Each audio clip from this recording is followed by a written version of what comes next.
പിതാവിൻ്റെയും പുത്രൻ്റെയും പരിശുദ്ധാത്മാവിൻ്റെയും നാമത്തിൽ ആമേൻ. പ്രിയമുള്ളവരെ, ആണ്ടുവട്ടത്തിലെ 20ാമത്തെ ഞായറാഴ്ചയിലേക്ക് നാം പ്രവേശിക്കും. കഴിഞ്ഞ ആഴ്ചകളിലൊക്കെ കർത്താവ് തൻ്റെ ശിഷ്യന്മാരെ പഠിപ്പിക്കുകയായി. തൻ്റെ കൂടെ നടന്നവർക്കൊക്കെ ജീവനുണ്ടാകുവാനും ജീവൻ്റെ മാർഗത്തിൽ ചരിക്കുവാനും താൻ ജീവനാണ് എന്നും ഓർമ്മിപ്പിച്ചുകൊണ്ട് തന്നെ ഭക്ഷിക്കുകയും പാനം ചെയ്യുകയും ചെയ്യുമ്പോഴാണ് ജീവനുണ്ടാവുകയെന്ന് ഇന്നത്തെ സുവിശേഷത്തിൽ ഓർമ്മിപ്പിക്കും. കർത്താവ് യോഹന്നാൻ്റെ സുവിശേഷം 6-ാം അധ്യായത്തിൽ അപ്പം മുറിക്കൽ ശുശ്രൂഷയിലൂടെ അപ്പത്തെ വർദ്ധിപ്പിക്കുവാൻ കഴിയുമെന്നും വർദ്ധിപ്പിക്കാൻ കഴിയുമെന്നും എല്ലാവർക്കും ഭക്ഷിച്ച് സംതൃപ്തരാകുവാൻ കഴിയുമെന്നും ഓർമ്മിപ്പിച്ചു. രണ്ടാമതായി ജലത്തിന് മീതെ നടന്നുകൊണ്ട് തനിക്ക് രൂപഭാവം വരുത്തുവാൻ കഴിയുമെന്ന് ഓർമ്മിപ്പിച്ചു. അതിനുശേഷമാണ് ഈ പഠനങ്ങളെല്ലാം ആവർത്തിക്കപ്പെടുന്നത്. ഏറ്റവും വിലപ്പെട്ട അപ്പം ഏതാ? അത് മന്നയായിരുന്നില്ല, താൻ തന്നെയാണ്. തൻ്റെ ശരീരം ഭക്ഷിക്കുകയും തൻ്റെ രക്തം പാനം ചെയ്യുകയും ചെയ്യുന്നവനാണ് നിത്യജീവനിലേക്ക് കടന്നു വരികയെന്ന് പറയും. അതുകൊണ്ട് യഥാർത്ഥമായ ജ്ഞാനം നാം ഓരോരുത്തരും നേടിയെടുക്കണമെന്ന് സുഭാഷിതങ്ങളുടെ പുസ്തകത്തിൽ പറയുന്നുണ്ട്. ജ്ഞാനം തൻ്റെ ഭവനം പണിയുന്നു. ജ്ഞാനത്തിൻ്റെ ആരംഭം ദൈവഭക്തിയാണ്. ദൈവഭക്തി കൂടാതെ ഈ ജ്ഞാനം സമ്പാദിക്കാനായിട്ട് കഴിയില്ല. വീഞ്ഞു കുടിച്ചും അപ്പം തിന്നും ഈ ലോകത്തിൽ സംതൃപ്തി അടയുവാൻ ആഗ്രഹിക്കുന്നവരെക്കുറിച്ച് പ്രത്യേകമായി ഓർമ്മിപ്പിക്കുന്നുണ്ട്. ഭോഷത്വം വെടിഞ്ഞ് ജീവിക്കുവാനും അറിവിൻ്റെ പാതയിലൂടെ സഞ്ചരിക്കുവാനുമാണ് സുഭാഷിതങ്ങളെ പ്രത്യേകമായി നമ്മെ ഓർമ്മിപ്പിക്കുന്നത്. ഈ ലോകം നിത്യം ഉള്ളതാണെന്നും നാം നിത്യം ജീവിക്കുമെന്നും ഒക്കെ കരുതി ഭോഷന്മാരായി ജീവിക്കുന്നതിനെക്കുറിച്ചാണ് സുഭാഷിതങ്ങൾ ഓർമ്മിപ്പിക്കുക. അല്ലെങ്കിൽ തിന്നുക കുടിക്കുക, നാളെ നീ മരിക്കും എന്നുള്ള എപ്പിക്യൂറിയനിസത്തെ ഓർമ്മിപ്പിക്കും. കർത്താവ് പറയുക, നീ നിത്യം ജീവിക്കണം. ജീവൻ നൽകുവാൻ, അത് സമർത്ഥമായി നൽകുവാനാണ് ഞാൻ ഈ ലോകത്തിലേക്ക് വന്നത്. അത് വിവേകത്തോടുകൂടി ജ്ഞാനത്തോടുകൂടി ജീവിച്ചുകൊണ്ട് ദൈവകൃപ നഷ്ടപ്പെടുത്താതിരിക്കാൻ പരിശ്രമിക്കുവാൻ 1-ാമത്തെ വായനയെ നമ്മൾ ഓർക്കും. സങ്കീർത്തന വചനങ്ങളിൽ 34-ാം സങ്കീർത്തനത്തിൽ പറയുകയാണ്, കർത്താവ് എത്ര നല്ലവനാണെന്ന് രുചിച്ചറിഞ്ഞ. കർത്താവ് നല്ലവനാണെന്ന് രുചിച്ചറിഞ്ഞ എത്രയോ വിശുദ്ധന്മാരെ നമുക്ക് മാതൃകയായിട്ട്. കുർബാന മാത്രം ഭക്ഷണമായി സ്വീകരിച്ചുകൊണ്ട് മറ്റു ഭക്ഷണങ്ങളെല്ലാം ഉപേക്ഷിച്ച് ജീവിച്ചവർ.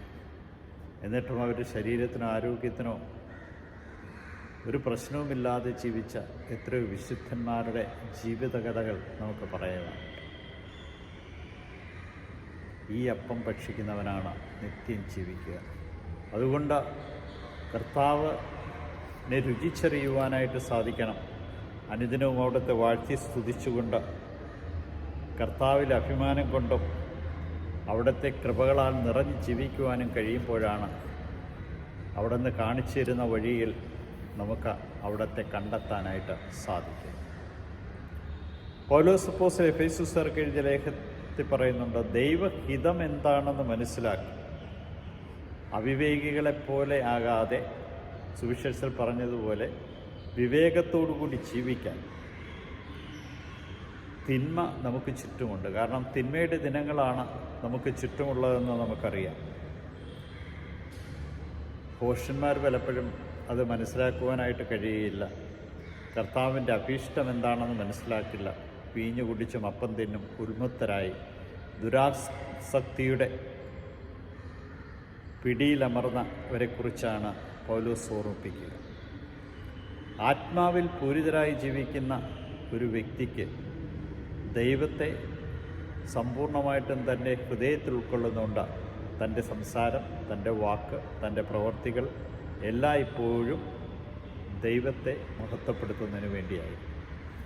ആത്മീയരായി ജീവിക്കാനായിട്ട് കഴിയണമെന്ന് പൗലോസ് അപ്പോസ്തലൻ എഫേസ്യർക്ക് എഴുതിയ ലേഖനത്തിൽ നമ്മെ ഓർമ്മിപ്പിക്കുന്നു. യോഹന്നാൻ്റെ സുവിശേഷത്തിൽ നമ്മൾ കണ്ടു, ജീവൻ്റെ അപ്പമാണ് ഞാൻ എന്ന് പറഞ്ഞ കർത്താവ്. അത് പറഞ്ഞു തീർന്നിടനെ തന്നെ യഹൂദർക്കിടയിൽ പ്രശ്നങ്ങളായി. ഒരു വ്യക്തി ഒരു വാക്ക് പറയുമ്പോൾ സംശയമുണ്ടാകാം, തർക്കമുണ്ടാകാം, സ്വീകരിക്കാം, അല്ലെങ്കിൽ അത് കേൾക്കാൻ താല്പര്യമില്ലാതെ എഴുന്നേറ്റ് പോകാം. അവർ ചോദിക്കുന്നുണ്ട്, നിനക്കെങ്ങനെയാണ് നിന്നെ ഭക്ഷണമായി നൽകുവാൻ കഴിയുക? യേശു പറയുന്നുണ്ട്, നിങ്ങൾ മനുഷ്യപുത്രൻ്റെ ശരീരം ഭക്ഷിക്കുക, അവൻ്റെ രക്തം പാനം ചെയ്യുകയും ചെയ്യാതെ നിങ്ങൾക്ക് ജീവനുണ്ടാകും. ഈ ജീവൻ നൽകുന്ന കർത്താവിനെ സമ്പൂർണ്ണമായിട്ടും സ്വീകരിക്കാതെ നമുക്ക് ജീവനുണ്ടാവുകയില്ലെന്നാണ് നമ്മെ ഓർപ്പിക്കുക. യഥാർത്ഥമായ ഭക്ഷണം, യഥാർത്ഥമായ മന്ന ഭക്ഷിച്ചവരൊക്കെ മരണമടഞ്ഞു. കാരണം താൽക്കാലികമായി അവരുടെ വിശപ്പിനുള്ള മുറവിളിക്കിടയിൽ ദൈവം നൽകിയതാണ് മന്ന. എന്നാൽ സ്വർഗത്തിറങ്ങി ജീവനുള്ള അപ്പം അവിടെ നിന്ന് തന്നെയാണെന്ന് നമ്മെ ഓർമ്മിക്കും. അവിടെ നിന്നാണ് തൻ്റെ രക്തം ചിന്തിക്കൊണ്ട് യഥാർത്ഥമായ പാനീയമായി നമുക്ക് നൽകിയത്. തൻ്റെ ശരീരം ചിന്നിച്ചിതറാൻ വിട്ടുകൊടുത്തുകൊണ്ട് തൻ്റെ മാംസമാണ് നമുക്ക് ഭക്ഷണമായി നൽകിയത്. ഈ അപ്പം ഭക്ഷിക്കുന്നവനാണ് നിത്യം ജീവിക്കുക. അതുകൊണ്ട് ഈ അപ്പം ഭക്ഷിക്കുക. കുർബാനയുടെ മാഹാത്മ്യത്തെക്കുറിച്ച് പലപ്പോഴും നമ്മൾ മനസ്സിലാക്കണം. പലപ്പോഴും എന്നെ ചിന്തിപ്പിച്ചിട്ടുള്ളൊരു കാര്യമാണ്, ദേവാലയത്തിന് വെളിയിൽ വന്ന് കുർബാനയ്ക്കായിട്ട് നിൽക്കുന്നവർ എന്തിനാണ് ഈ കുർബാനയ്ക്കായി വരുന്നത്? അവിടത്തെ ഭക്ഷിച്ച് അവിടത്തോടൊന്നായിത്തീരാനുള്ള ഒരു വിളിയാണ് യഥാർത്ഥത്തിൽ ബലിയർപ്പണം. അവനുമായി ഒന്നു ചേരാനായിട്ട് കഴിയുന്ന ഒരനുഭവം. ഈ ഒന്നുചേരലിന് പലപ്പോഴും നമുക്ക് സാധിക്കില്ല. നമ്മൾ അവിടെ ഇവിടെയൊക്കെ നോക്കി നിന്ന് ഒരു നാടകം കണ്ടിട്ട് പോകുന്നത് പോലെ പോകാനാണെങ്കിൽ ആ ബലിയർപ്പണം കൊണ്ട് നമുക്കൊരു പ്രയോജനവും ഇല്ലെന്നുള്ള കാര്യം നാം മനസ്സിലാക്കും. വെളിയിൽ നിൽക്കുന്നവരോട് പലപ്പോഴും ഞാനൊന്നും പറയാറില്ല. കാരണം ഓരോരുത്തരുടെയും അനുഭവമാണ് അവനെ പലപ്പോഴും ജീവനിലേക്ക് അടുപ്പിക്കുന്നത്. അവനെ രുചിച്ചറിയുവാനുള്ള ഒരു ദാഹമുണ്ടാക്കും. നമ്മൾ ഒരു വ്യക്തിയോട് കയറി വരൂ, അകത്ത് നില്ലൂ, അടുത്ത് നിൽക്കൂ എന്നൊക്കെ പറയുമ്പോൾ അവനിൽ പലപ്പോഴും വിദ്വേഷത്തിൻ്റെ സാത്താൻ ഉയർത്തെഴുന്നേൽക്കും. ഞാനിവിടെ നിന്നാലെന്താണ്, എനിക്കിങ്ങനെ നിന്നാലെന്താണ് എന്നുള്ള ചിന്തയൊക്കെ വരും. പലപ്പോഴും അവൻ പള്ളിയിൽ നിന്ന് തന്നെ അകന്നു പോകാനും സാധ്യത. ദൈവം നമുക്ക് തന്നിരിക്കുന്ന ഓരോ അവസരവും അത് അവസാനത്തെ അവസരമാണെന്ന ചിന്തയോടുകൂടി ജീവിക്കാനായിട്ട് കഴിഞ്ഞാൽ നമുക്ക് ദൈവത്തോട് കൂടുതൽ ചേർന്ന് നിൽക്കുവാനും അവൻ്റെ അപ്പം ഭക്ഷിക്കാനും അവൻ്റെ രക്തം പാനം ചെയ്യുവാനുള്ള ഒരു ദാഹമുണ്ട്.